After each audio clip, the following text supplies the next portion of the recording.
19 दिसंबर को मोदी जी इस्तीफा देंगे। नए साल पर देश को नया प्रधानमंत्री मिल जाएगा। अब आप कहेंगे कि मोदी जी इस्तीफा क्यों देंगे? क्योंकि अमेरिका उनके कच्चे चिट्ठे खोलने जा रहा है।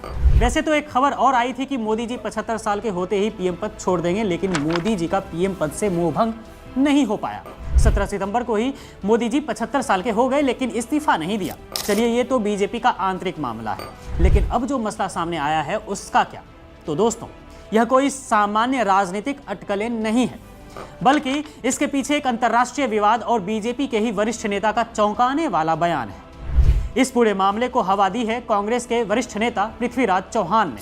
चौहान ने खुले तौर पर दावा किया कि 19 दिसंबर को अमेरिका में एक विवादास्पद जेफरी एप्स्टीन फाइल जारी होने वाली है। उनका कहना है कि इस फाइल के सामने आने के बाद भारत में राजनीतिक भूचाल आ सकता है और शायद देश को एक नया प्रधानमंत्री भी मिल सकता है, जो संभवतः महाराष्ट्र से हो सकता है। तो ऐसे में सवाल उठता है कि एप्स्टीन फाइल क्या है?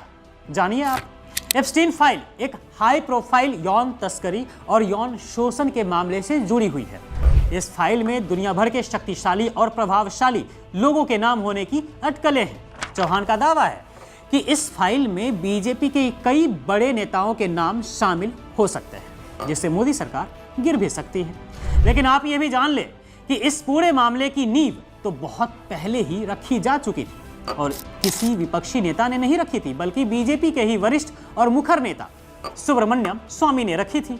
याद कीजिए, स्वामी ने एक बार दावा किया था कि प्रधानमंत्री मोदी अमेरिका और चीन के सामने कमजोर इसलिए पड़ जाते हैं क्योंकि इन ताकतों के पास उनके कुछ संवेदनशील वीडियो है। स्वामी ने स्पष्ट कहा था कि इन वीडियो को बाहर करने की धमकी के कारण प्रधानमंत्री अंतर्राष्ट्रीय मंच पर खुलकर अपनी बात रख ही नहीं पाते हैं। अब सवाल यह है कि क्या एप्स्टीन फाइल का मामला उसी वीडियो धमकी से जुड़ा हुआ है जिसकी तरफ सुब्रमण्यम स्वामी ने इशारा किया था?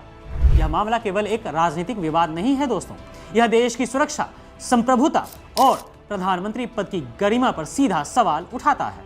अगर स्वामी का दावा सच है तो क्या भारत का सबसे बड़ा पद किसी अंतर्राष्ट्रीय ब्लैकमेलिंग के दबाव में काम कर रहा है? अगर एप्स्टीन फाइल में बड़े नाम हैं तो क्या यह सरकार अपनी नैतिक जिम्मेदारी निभाते हुए खुद ब खुद इस्तीफा देगी?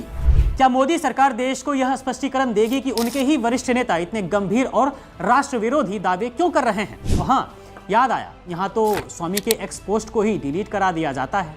यह खबर भी न्यूज कैप्सूल ने आप लोगों को दिखाया था कि कैसे उनसे एक्स पोस्ट डिलीट कराया गया था। लेकिन अब तो मामला 19 दिसंबर को सभी लोगों के सामने ही आने वाला है। तो साफ है कि जो सरकार पारदर्शिता और ईमानदारी का दावा करती है, लेकिन आज ये दावे संदेह के घेरे में है। देश जानना चाहता है कि प्रधानमंत्री किस दबाव में काम कर रहे हैं और क्या वास्तव में 19 दिसंबर को देश की राजनीति में एक ऐतिहासिक बदलाव होने वाला है।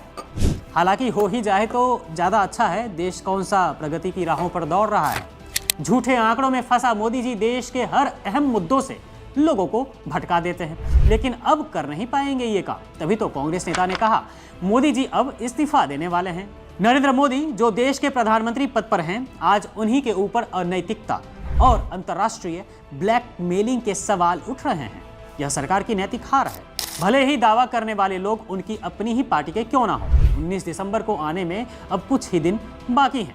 देश की निगाहें अब अमेरिका से जारी होने वाली उस फाइल पर और दिल्ली में प्रधानमंत्री के अगले कदम पर टिकी है। क्या यह सरकार देश की प्रतिष्ठा को और गिरने देगी या फिर नैतिक जिम्मेदारी लेते हुए कोई बड़ा फैसला करेगी?